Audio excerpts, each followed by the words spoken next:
আল্লাহর বান্দা চিন্তা করলেন কিফিল তো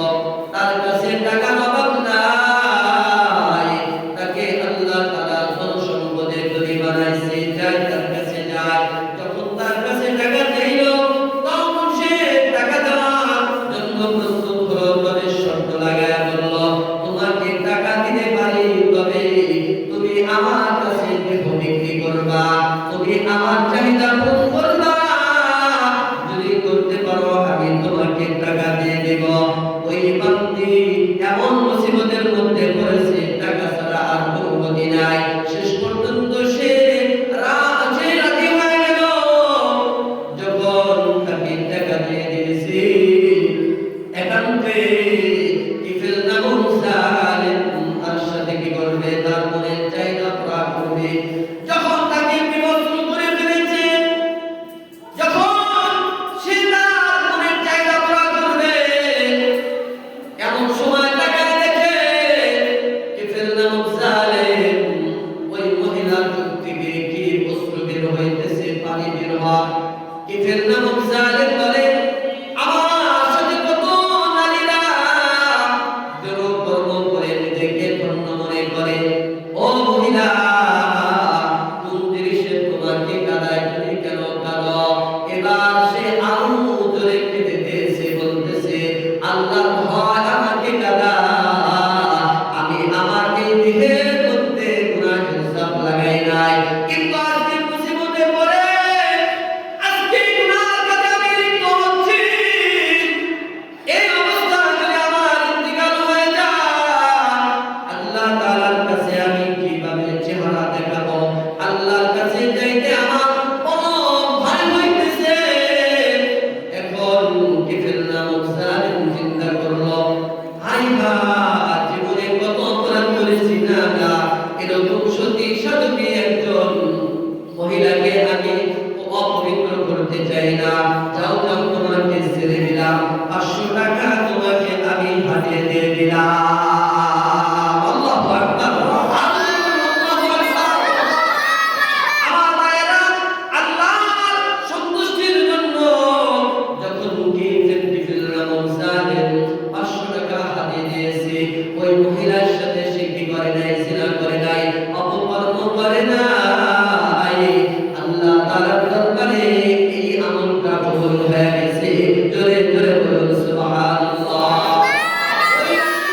কিফিল নামক জালেমের ইন্তিকাল, যখন কিফিলের ইন্তিকাল হয়ে গেছে, এলাকার লোকজন শুকর আদায় করতেছে যে আলহামদুলিল্লাহ জালেম মারা গেছে, ভালোই হয়েছে। জোরে বলুন সুবহানাল্লাহ। যদি এলাকার মধ্যে সন্ত্রাস থাকে, জালেম থাকে, যার কারণে এলাকার সাধারণ মানুষ শান্তিতে থাকতে পারে না, এরকম লোক আছে না নাই? কি বলেন, আছে না নাই? যখন কি হয়েছে, কিফিল নামক জালেমের ইন্তিকাল হয়েছে, এলাকাবাসী শুকর আদায় করছে, জালেম মারা গেছে। যাই যাই জালেমকে এক নজর সে দেখা দিকে আসি। যখন জালেম বলে গালি দিচ্ছে, আর তাকে দেখার জন্য তার বাড়িতে চলে গেছে। আল্লাহ তাআলা কিফিলের দরজার মধ্যে কুদরতি ভাবে লেখা ভাষায় দিয়েছে, আল্লাহ তাআলা কিফিল নামক জালেমের দরজা আরবিতে লিখে দিয়েছে, হে দুনিয়াবাসী, কিফিলকে গালি দিও না, কিফিলকে জালেম বলে গালি দিবে না। কত গাফারাল্লাহু লিল কিফ, আল্লাহ তাআলা কিফিলকে মাফ করে দিয়েছে। আল্লাহ তাআলা কিফিলকে মাফ করে দেয় নাই শুধু, বরং তার জীবনের সব গুনাহ মাফ করে দিয়ে কিফিলের জন্য আল্লাহ তাআলা জান্নাত তৈরি করে রাখছে। জোরে জোরে বলুন সুবহানাল্লাহ। আর জোরে বলুন সুবহানাল্লাহ। আমার ভাইয়েরা, বন্ধুরা আমার, হাদিস রাসূল সাল্লাল্লাহু বলেন, এই হাদিস আমি রাসূল থেকে একবার নয়, দুইবার নয়, তিনবার নয়, বহুবার আল্লাহ তাআলা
में क्या मजा है बुलबुली को पूछियो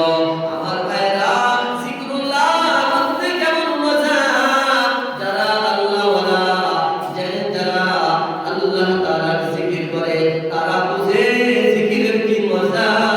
তারা বুঝে তিলাওয়াতের কি মজা তারা বুঝে তাহাজ্জুদের কি মজা নামাজের কি মজা যারা আল্লাহ রাসূলের নামাজি যদি বলে ও ভাই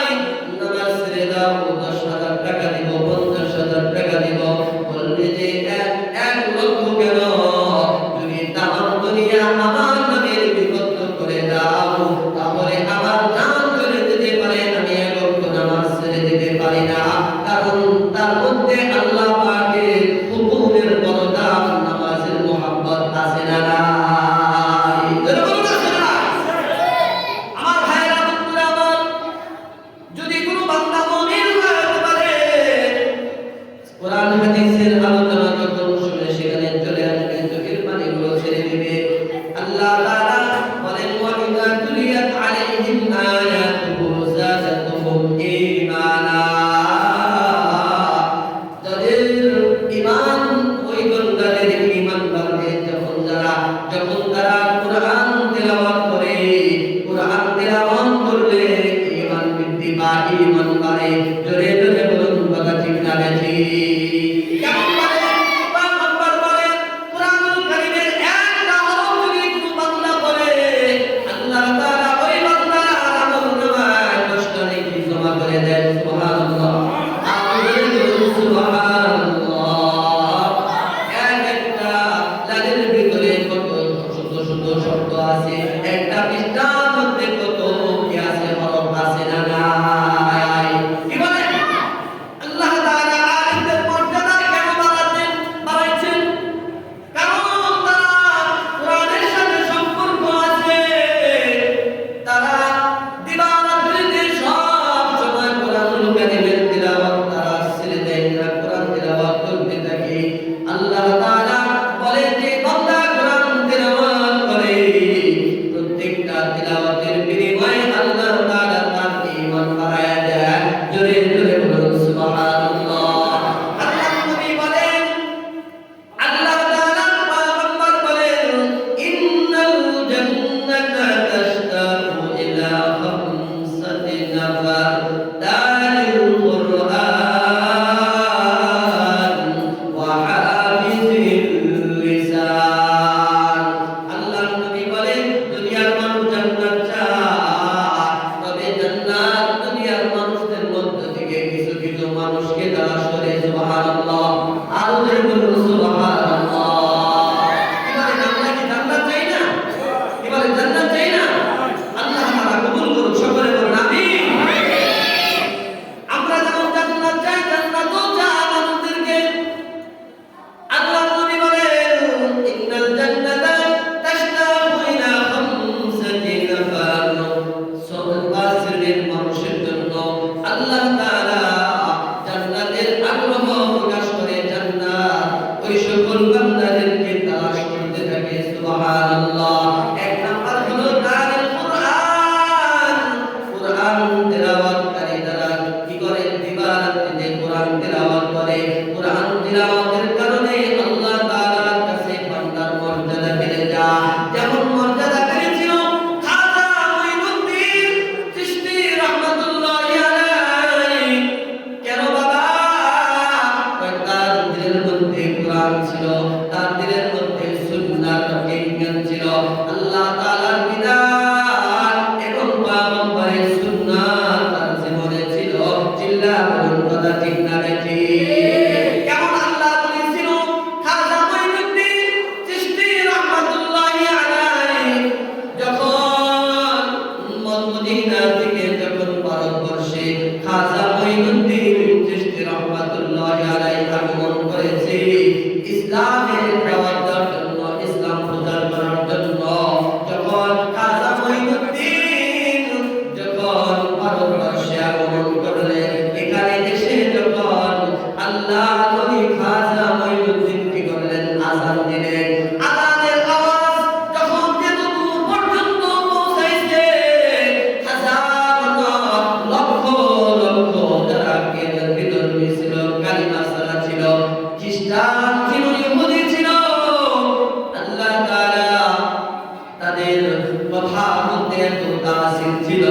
খাজা মাইনুদ্দিন চিশতি রাহমাতুল্লাহি আলাইহি যখন আযান দিয়েছে, এই আযানের শব্দ শুনিয়া লক্ষ লক্ষ হিন্দু কালিমা পড়ে মুসলমান হয়ে গেছে।